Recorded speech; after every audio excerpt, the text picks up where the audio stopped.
अहिले चाहिँ हामी यहाँ तरकारी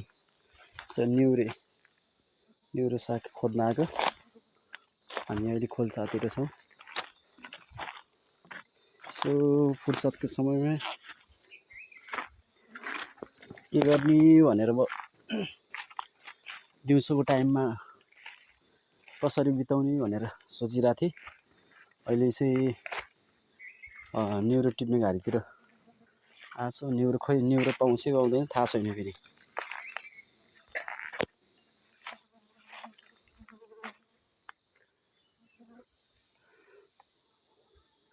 उतातिर छन्।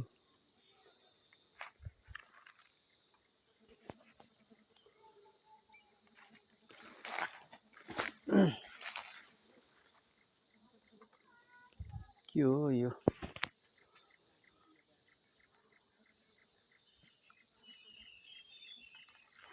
ल अलि माथि आइपुगेछ। टाढो पुग्यो।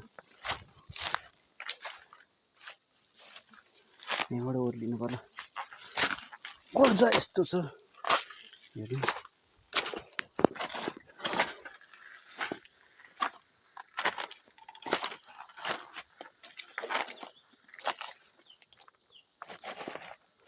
हाम्रो यतातिर चाहिँ यस्तो खालको निउरो पाउँछ।